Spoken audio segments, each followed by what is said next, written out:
This video is to go through the process of creating a new company database in the People's Choice Accounting desktop program.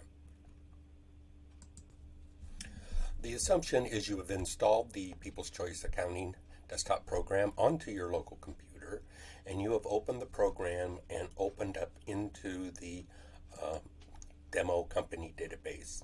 So from the demo company, what you do is you go to the setup, and then you go to create new company. Every company in the People's Choice Accounting program has a 4-digit code.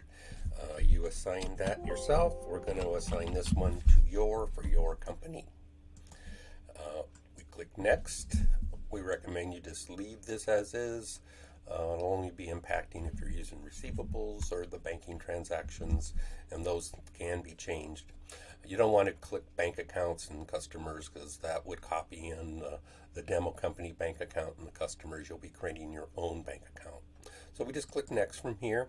You can use the chart of accounts from the demo and then go in and edit or delete and work from there, or you can start from scratch, which we don't recommend because you want to make sure that you have a general accepted accounting principle chart of accounts, a gap as I call it, that has assets, liabilities, equity, cost of goods, expenses, revenue, so forth. So it's better to use a predefined chart of accounts, and then once you've loaded that, go in and add or delete or rename accounts according to your business. So, and you'll want guidance from whoever you're going to do your taxes with, or your accountant, any kind of a business counselor you have. You may want to work with them as you're setting this up. We're going to select General Business, and then we'll just click Finish. So what needs to be done after the chart of accounts are created, we'll establish our financial periods, whether you're on a fiscal year or calendar year. We're going to assume, since you're a sole proprietorship in this example, it's just going to be a January through December calendar year, and we'll set up financial periods for 2022. Then after we've set up the financial periods, we'll create one bank account and do an opening bank balance, and then we can start entering in checks or additional deposits. If you're working with an accounting firm and you are an existing business, you'll want to also maybe put in a trial balance. We highly recommend that you work with your local accountant or business counselor in entering in a trial balance. That will enable you to print a balance sheet. Many people do not use the full general ledger to generate a balance sheet.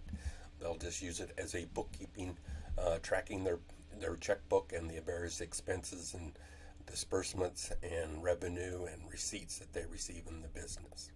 So once you get to this screen, you would go ahead, and the default username is user1, and the password is user1. So you'll want to go into the security setup and change the password if you want to make sure nobody else has access to your books. Then you would just click OK. So from here, you're going to fill in your company name and your address and city, state, zip, and phone number, your federal ID, or 1, 2, 3, 4, 5, 6, 7, 8, whatever your federal ID number is. If you're a sole proprietorship and haven't gotten a federal ID number, then you could just put in your Social Security number. But most new startup businesses are getting a federal ID number right out of the gate. That you can work with your accountant on what you think you need to do in terms of getting a federal ID number or using your Social Security number.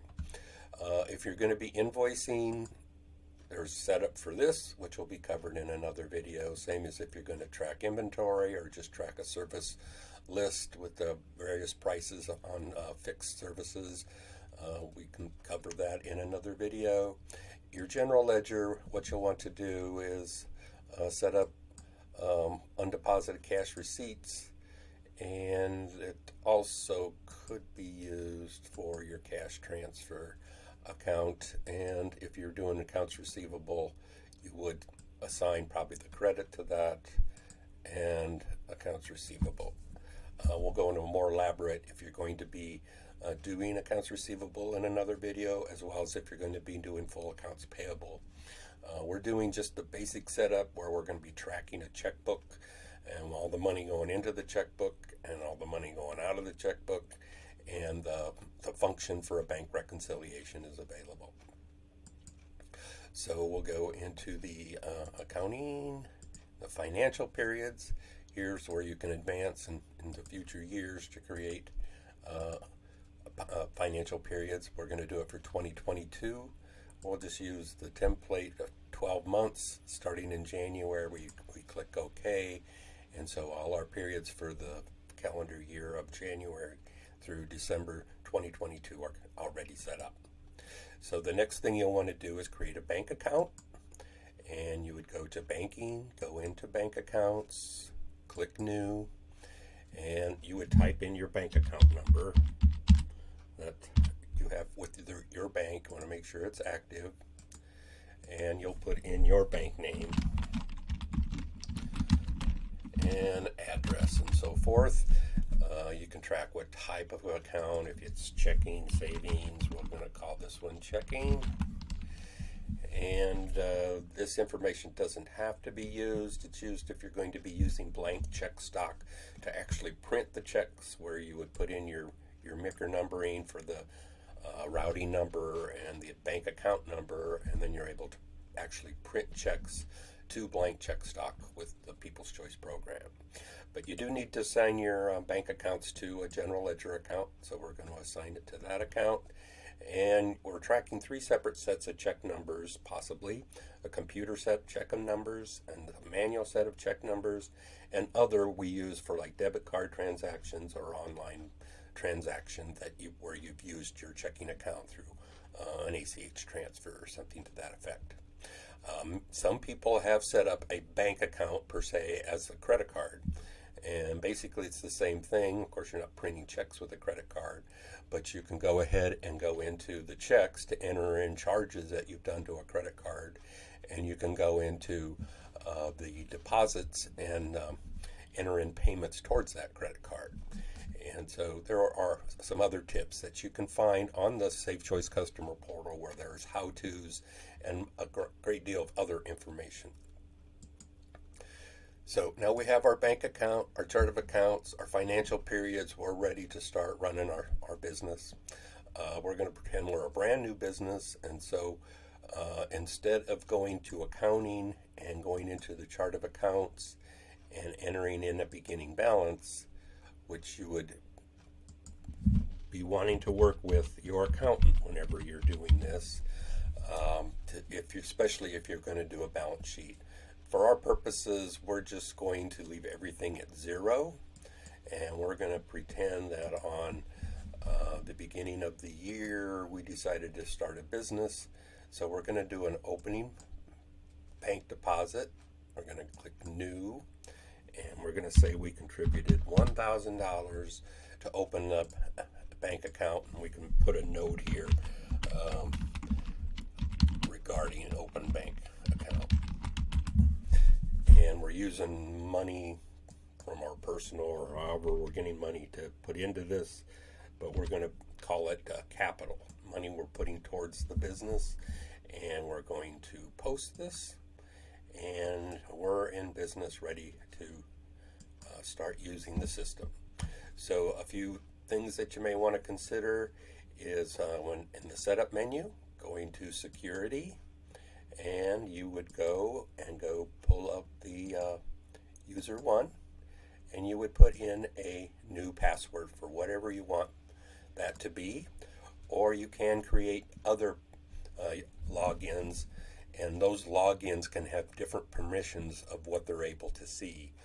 There's the read, write, and read only or no access. So if you're going to have multiple people logging into your books, but you only want them to see certain kinds of information, you will set up their own user account and password, and here's where you would list the different permissions for all the different modules that are available in the Safe Choice family of products. So we'll click done, and we're ready to roll. So here's where, if you go into banking, if you want to look at your activity, we haven't entered any checks yet, but we did do a deposit. You can see we have a bank balance of $1,000, and so this keeps a running balance, and you can see a list of deposits or a list of checks in the banking journal screen. But most of your activity is going to take place in the checks, where you'll go into here to create checks, and you'll go into here to create deposits. And there's a variety of how-tos for transferring money if you have more than one bank account, steps to go through the bank reconciliation so that you're balancing your checkbook in the People's Choice program with the bank, and making sure that you're reconciling to cash with the bank. Then you know that you've captured all the transactions that have gone through the bank account. And so that's the basic setup for the People's Choice accounting program.